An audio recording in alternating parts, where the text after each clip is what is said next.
All rivers at night are melancholy, sentimental, sad, like emblems of the mystery and unreality of human things.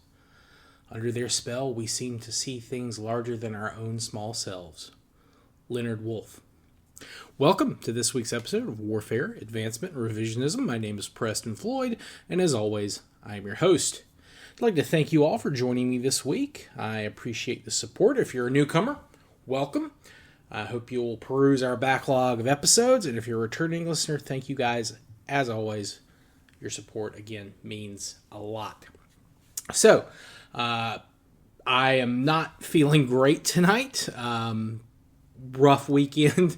Football team lost in rather embarrassing fashion due to poor coaching decisions and several key injuries, but we soldier on. I'll try to do as long of an episode as I can, but again, I think I'm also fighting off a cold or something. I've been stopped up all night, so apologies if my voice sounds weird or anything like that. I'll try to clear, I'll try to make sure that doesn't end up in the episode if I have to clear my throat or sinuses or whatever. So, please download, rate 5 stars, all that kind of good stuff, and please enjoy.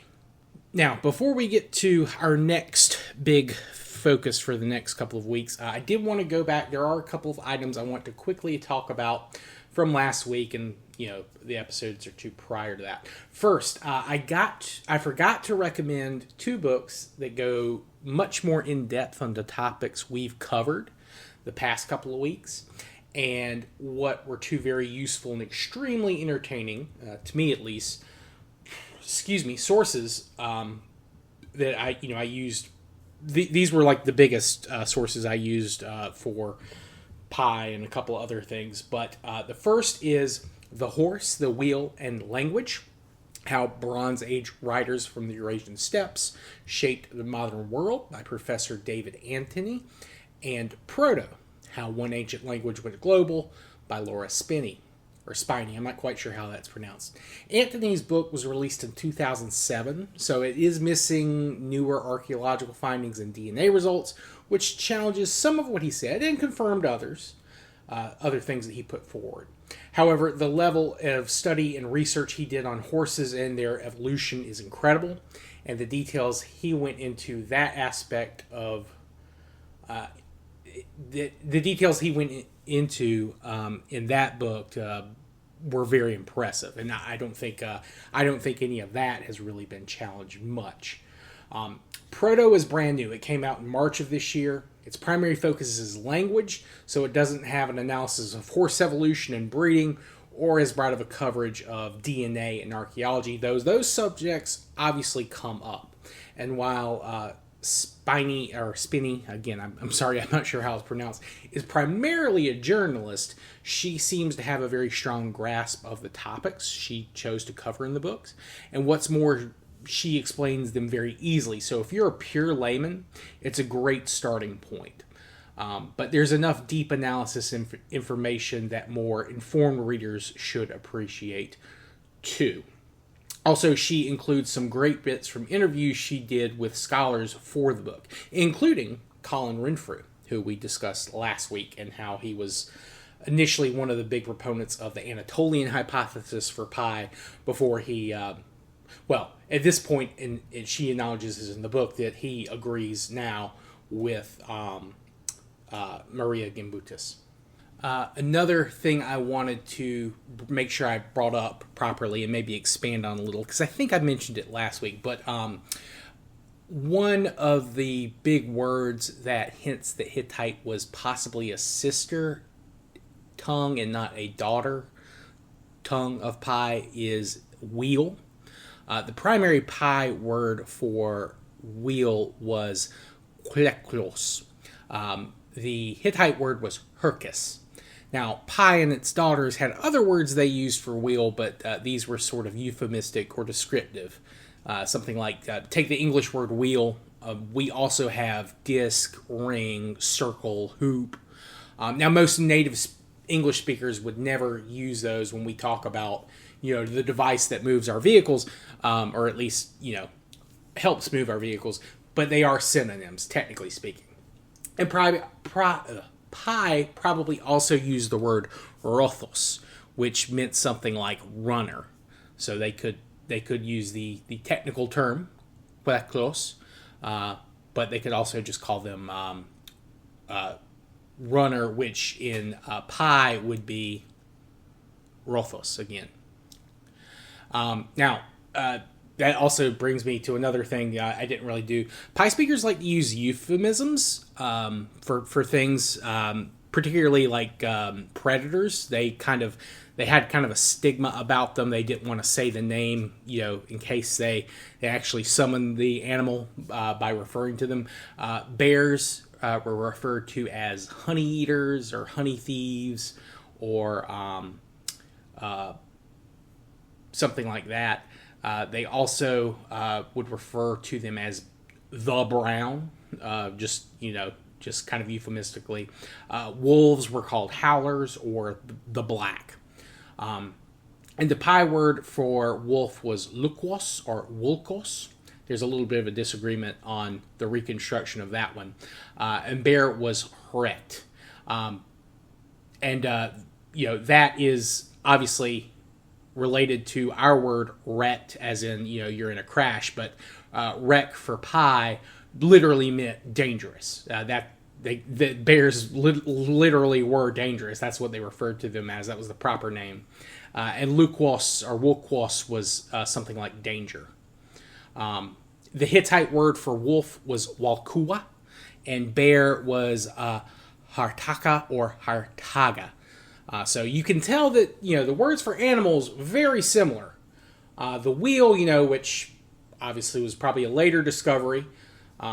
It was either independently invented for pottery, this is, again, not anything happening this season, but it's also possible that they either independently invented it or they met people who introduced it to them through trade or something like that, which is very possible. In fact, it might have come from some of the places we'll be talking about this week, or come up through the Caucasus from the Middle East. Which kind of leads us to our next big topic for the next week or two. And that is, we're going to be covering and moving into the Eurasian steppe as it meets its terminus at the Danube River and Carpathian Mountains to discuss the various material cultures that emerged between 6 and 4000 BC, BCE, whichever you prefer. Everything we discussed in regards to the ebb, flow, shifts, and overlap of material cultures in the last couple of episodes, and really this entire season, holds true in this region, with some of these cultures being close neighbors, though perhaps not all at the same time. I should also reiterate that this is not a total summation of all peoples. Some cultures don't have a lot of information in English on them, or they're debated if they should even qualify as a separate culture or should belong to a different culture altogether. Or maybe, again, there are still those that are practicing hunting and gathering and not leaving as much of an archaeological impact. Those people are probably going to be covered too much, though there are a couple of cases where, where that's not entirely the case. Also, some of these cultures are influenced from neighboring regions we haven't covered yet this season. This area, in addition to seeing some overlap with the steppe cultures in the north that we've been discussing, also had interactions with the Western Anatolia Peninsula. We haven't really dived too deep on that side of Anatolia just yet. We've done like Southern Anatolia, Western Anatolia, Eastern Anatolia, but Western Anatolia we haven't really discussed yet because they're, materially speaking, they're kind of closer to this group, and we'll be covering them, in a couple of weeks. This region is home to what in some sources is referred to as the Danubian culture, which, as you may have guessed from the name, refers to the myriad of material cultures living and developing in and around the Danubian river basin. In terms of modern countries that are covered this week, that would be Romania. Well, in this week and next week as well, and maybe the week after, that would be Romania, Moldova, Bulgaria, and a teensy bit of Ukraine. We will begin with the Karanovo culture. The name comes from the type site of Karanovo, a village in modern-day Bulgaria. I believe I mentioned it last season, but this season sees the site grow and develop and see its influence spread to a few neighboring locations as well. This is a hilltop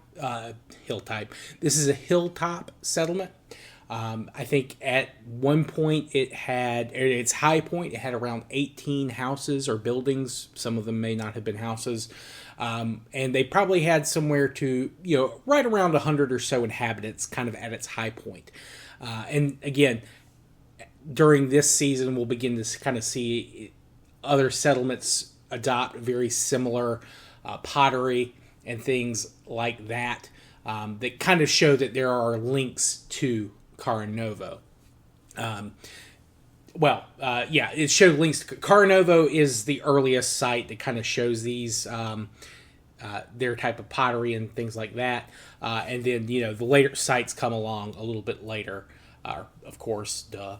But Karanovo is actually occupied pretty continuously as a small village right up until around the second millennium BC.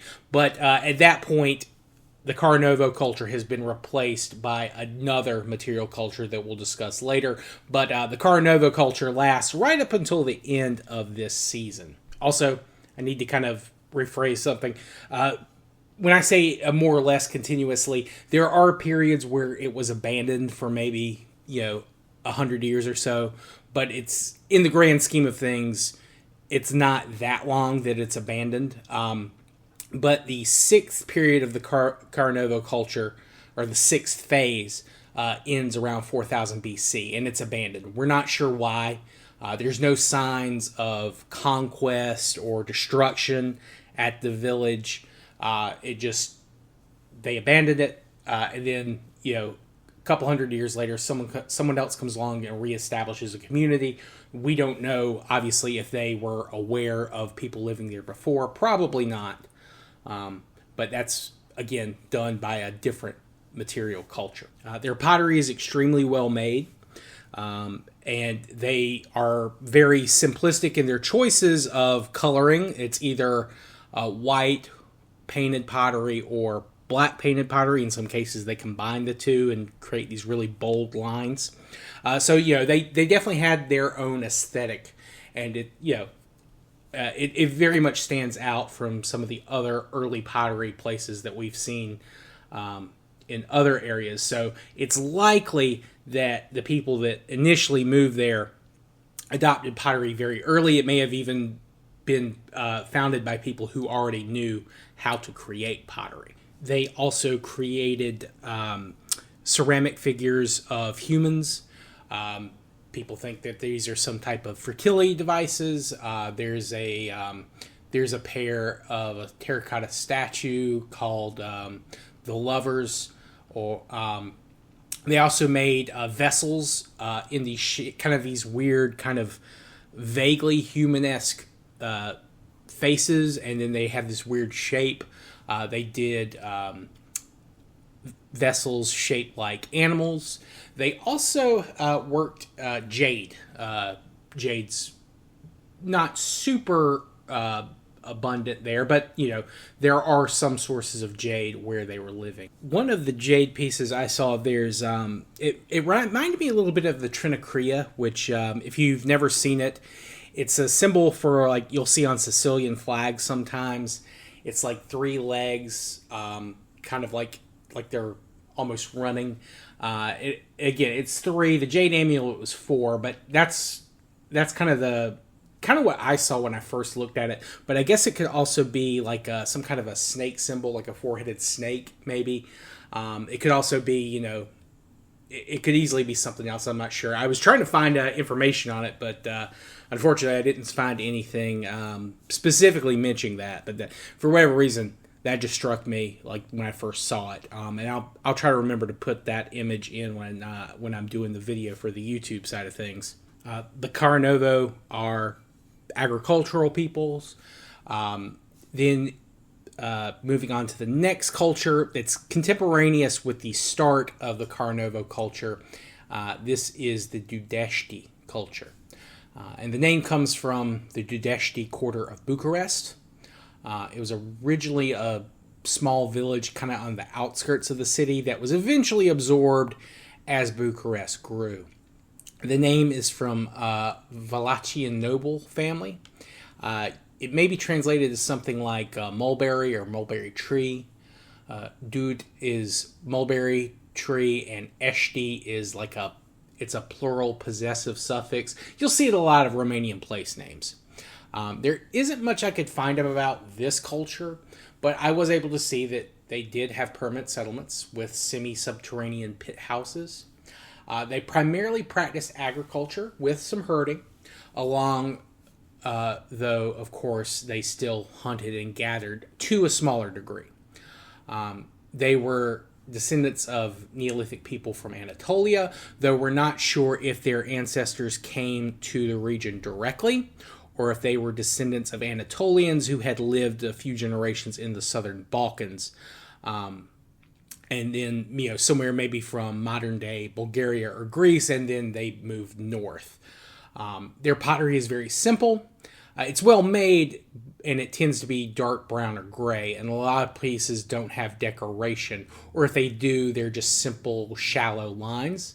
And I saw some speculation that this was actually not an artistic choice, but just an effect of how they were making their pottery. So, not quite as skilled at the pottery making as their contemporaries in the Karanovo culture.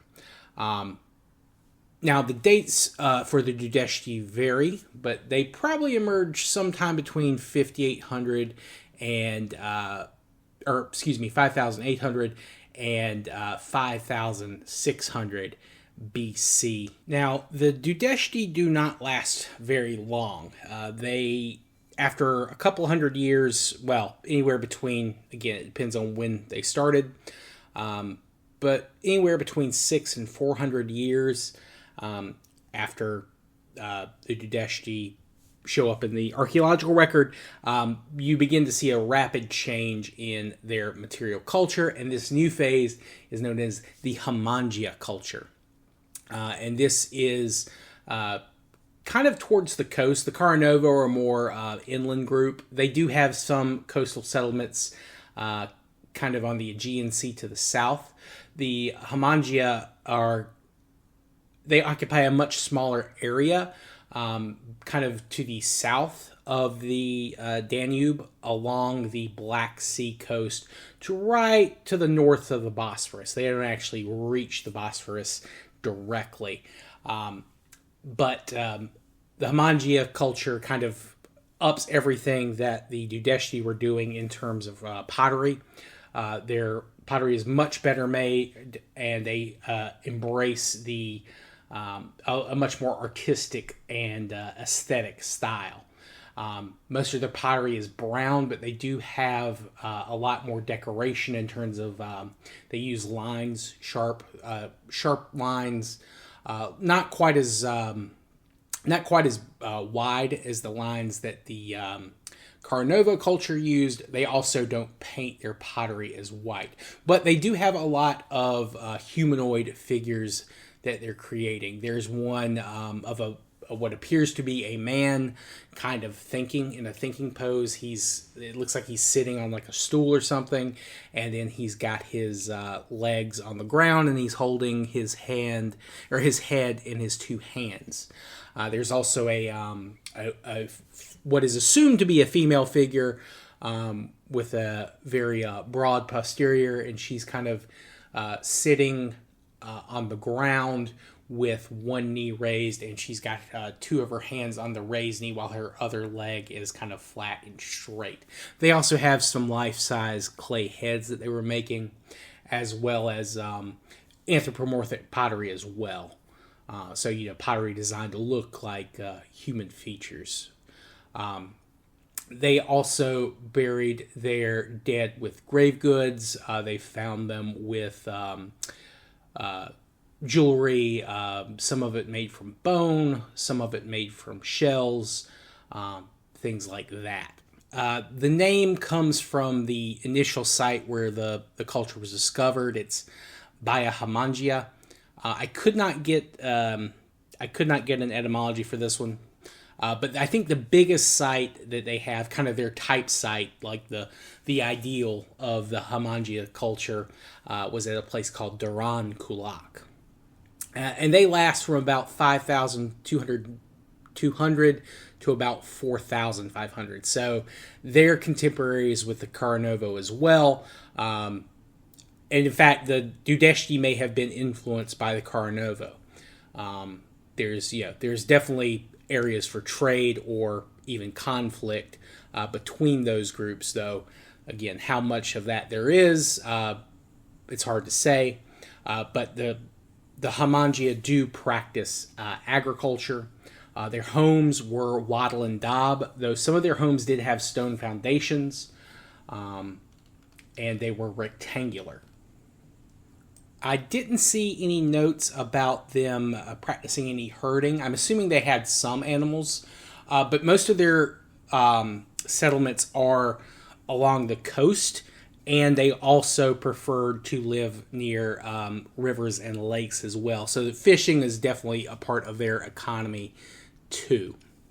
Probably much more so than the Karanovo. Now, as I said, the Hamangia last to about 4,500. Then their sites are abandoned, or you see them shrinking in size by quite a large extent. Why that happens, we're not really sure. It could be there's a climate issue. I think at that point it may have been there may have been flooding. There could have also just been it was a little bit colder. But a couple hundred years later, descendants from the Hamangia mixed with some people coming from the east. From the west. These are known as the Eastern Linear Pottery people. We'll talk about them later. But this new culture is known as the Marita culture, or the Dudesti Marita culture, or the Boyan culture. Depending on what country you're in, it's called different things. I think on Wikipedia they show up as the Boyan culture. Their pottery is, if you look at it side by side with the Hamangia, you can definitely see influences there. So if they're not descendants, which again it appears that they were very heavily influenced by the Hamangia artistic style. They're a little bit further north than the Hamangia. They go north of the Danube. Their settlements are typically coastal, but they did live closer to some forests, which they were probably using for fuel as well as a source for game. Their economy seems a lot more diverse than the Hamangia.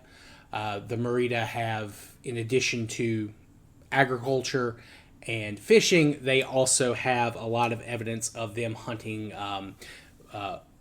waterfowl, things like that. They hunted aurochs, not cattle. Obviously, they kept their cattle, but they also hunted wolf, goats, or not goats, deer, beaver, and badgers. They had a lot more variety in their diet, it appears. And there's even some evidence, and I couldn't get an exact date, but there is some evidence that they had gotten copper as well.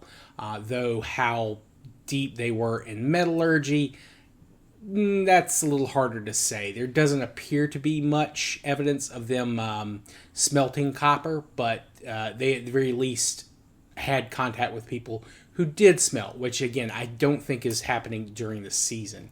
But the Marita culture will last until they'll last into next season. They last from about 4,300 to about 3,500 BC. Now, the culture that they may have gotten metallurgy or copper from is known as the Gumelnita culture. And this is firmly chalcolithic culture as well as Neolithic. But it lasts from about 4,700 to about 4,000 BC. It's named after the Gumelnita site on the left bank of the Danube. So it's to the north and west of the Danube River. And there's some overlap between the area that the Gumelnita and the Marita cultures lived in. So they're very close neighbors. Some maps don't even show the Marita culture because, geographically speaking, it's not that large in terms of number of sites. It's a very regional culture. But the Gumelnita, they overlap with the Varna as well as the Cucuteni Tripolier culture, which we'll be discussing next week. But again, they last from about 4,700 to about 3,900, give or take half a century or so. Some do kind of posit that the Gumelnita and the Karanovo, or at least the very end of the Karanovo, kind of overlap more, that they actually may be more closely related to each other, and that they show up in what is known as the Varna culture, that these two groups may have combined together. But we'll discuss the Varna and the Cucuteni Tripolier cultures next week. The Gumelnita pottery is fairly different from what the other cultures we've talked about. Most of their pottery is brown, but they paint it with white and red as opposed to white and black. They had specific buildings that were workshops and not just homes. They also have quite a wide range of ceramic figures of animals. There's a boar's head that I saw, or at least I think it's a boar. It could be, I guess, like a cow. They also have their own thinker. It's like a kind of like a figure that doesn't have a head, but it's a female figure. It's kind of standing with its arms kind of over its belly. I think it's more like it doesn't really look like a thinker compared to the other one. It looks more like a woman kind of holding her belly. Maybe she's pregnant. I don't know. They also have some depictions of a person carrying a pot on their head. Something that probably people would do back in their day. So they're depicting everyday scenes as well. They also have some figures with kind of outstretched arms, like if you're familiar with the term praising the sun, almost. Though again, may not be sun worship, but it's kind of that pose. They also, of course, have they do have copper. They make copper axes, though again, I don't know that that's happening during this season per se. Though I guess it kind of has to, because they end right around 4,000. So they're very much on the cutting edge of metallurgy.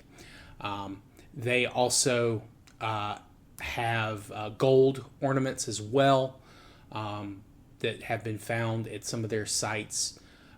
So they're very much on the cutting edge of the Copper Age coming in. And some of their goods show up in other places that we'll be discussing next week. But yeah, so that I think will be that for this week. Next week we'll discuss the Varna culture, the Cucuteni Tripolier culture, and there are a couple of others that will probably get kind of thrown in with them as well. But yeah, I hope you guys have enjoyed. I hope you found this entertaining and informative. Please like, download, subscribe, rate 5 stars, all that kind of good stuff. We're sitting at 340 on YouTube, getting ever closer to, hopefully, monetization there. I am going to keep the ads on. I've decided after looking at numbers, it's not a lot of money, but it does help. And, eventually I hope to have enough to actually put back in the show, maybe get a better microphone, hopefully get a little bit more help with the video editing side of things for YouTube. So I don't have to use the free Clipchamp. I'm trying to learn a little bit more about editing, just kind of in my spare time, as well as, putting in money for books and all that is helpful too. But yeah, I appreciate you all for your time and your interest in the show. It means a lot. I hope you will all return next week for our next episode. And if you guys have any questions, comments, constructive criticism, please feel free to reach out to me at waradrevpod@gmail.com. You can also direct message me on X or Twitter. You can also comment on the YouTube videos, and I will reply there as quickly as I can. But I hope you all have a good day and rest of your week from whenever you're listening to this, and I will see you all next time. Peace.